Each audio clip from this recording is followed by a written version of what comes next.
I'm Ben Hooper, and this is your UPI Odd News Minute for Thursday, May 22nd, 2025. A New York park is celebrating one of the city's most iconic animals next month with Pigeon Fest, a day-long event featuring art exhibitions, science demonstrations, and the city's first pigeon impersonation pageant. The High Line, an elevated park on the west side of Manhattan, announced Pigeon Fest will be held from noon to 8 p.m. June 14th, which coincides with National Pigeon Appreciation Day. The park's website said the event is partially inspired by Dinosaur, artist Ivan Argode's 17-foot-tall aluminum pigeon sculpture that resides at the park. Alan Van Capel, the park's executive director, told the New York Times that the festival will include a pigeon impersonation pageant and a panel on urban ecology and bird conservation. Planned events also include a Zumba-style pigeon dance party and a puppet show put on by Tina Pina Trachtenberg, aka Mother Pigeon, who is famous in New York for feeding the birds while dressed in a giant pigeon costume. Van Capel told Time Out New York, "Love them or hate them, people are fascinated by our feathered friends. This festival felt like a fitting way to celebrate New Yorkers' dynamic relationship with art, nature, and most specifically, pigeons." Speaking of reasons to celebrate, a news anchor for a New York station went into labor and still anchored the morning news show less than 2 hours later. Olivia Jaquith, a morning anchor for WRGB-TV CBS 6 in Albany, anchored the 6 a.m. news broadcast on Wednesday after her water broke about 4:15 a.m. Co-anchor Julia Dunn said at the top of the broadcast, "We do have some breaking news this morning.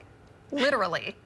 Yes. Olivia's water has broke. That's right. And she is anchoring the news now in active labor." Jaquith insisted it was still early labor with her contractions far apart, and went on to anchor the entire broadcast before going to the hospital. A counter in the corner of the screen explained it was 2 days past Jaquith's due date. The anchor had previously announced in February that she and her husband, Tyne, were expecting their first child. For these stories and more national, international, sports, entertainment, science, and odd news from United Press International, visit UPI.com.